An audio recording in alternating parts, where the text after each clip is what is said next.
क्या आपने कभी सोचा है कि अगर आज आप किसी की मदद ना करें तो हो सकता है कि कल कोई आपकी मदद करने वाला भी ना बचे।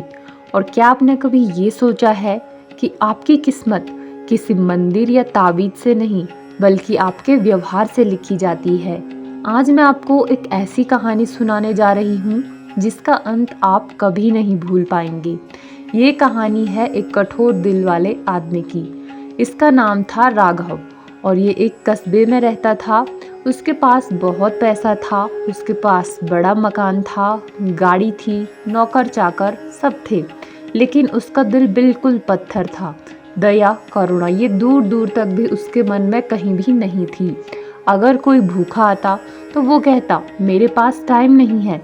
अगर कोई रोते हुए आए तो कहता अपनी किस्मत खुद बदलो। और उसका मानना था कि दया करना एक कमजोरी है। एक दिन भयानक बारिश हो रही थी, बिजली चमक रही थी। सड़क पर एक औरत अपने बीमार बच्चे को गोद में लिए दर दर भटक रही थी। वो राघव के घर आई और उसने राघव का दरवाजा खटखटाया। राघव ने झुंझलाकर देखा और वो औरत बोली, साहब मेरा बच्चा भूखा मर रहा है, बस एक कटोरी दूध दे दीजिए। राघव हंसने लगा और बोला, दूध मेरे पैसे से आता है, तेरे बच्चे की जिम्मेदारी मेरी नहीं है।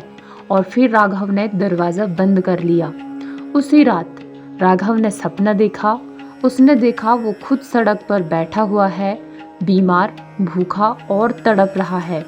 लोग गुजर रहे हैं, वो हाथ फैलाता है, लेकिन एक आवाज आती है, ये वही आदमी है जिसने कल एक माँ को खाली हाथ लौटाया था और उसकी कोई भी मदद करने नहीं आता। राघव चीखता है और उसकी नींद खुल जाती है। सुबह होते ही राघव के बेटे की तबीयत बिगड़ गई और डॉक्टर बोला ब्लड चाहिए, तुरंत अभी चाहिए, वरना इसकी जान को खतरा है। राघव भागते हुए जाता है अपने सारे रिश्तेदारों के पास, सबके पास।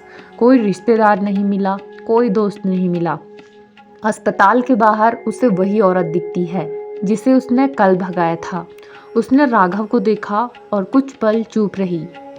राघव रो पड़ा, बोला, बहन मुझसे बहुत बड़ा पाप हो गया, मेरे बेटे को बचा लो। वो औरत बोली, साहब कल आपने मुझे दूध नहीं दिया, लेकिन आज मैं आपको खून जरूर दूंगी। वो अपने बच्चे को गोद में पकड़े ब्लड देने चली जाती है। राघव का बेटा बच गया और राघव अंदर से बिल्कुल टूट गया।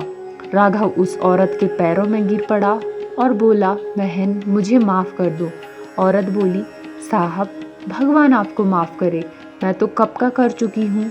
उसी दिन राघव समझ गया, दया न करने की सज़ा भगवान नहीं देते हैं बल्कि ज़िंदगी देती है, और करुणा करने का इनाम भगवान नहीं इंसान बनाता है।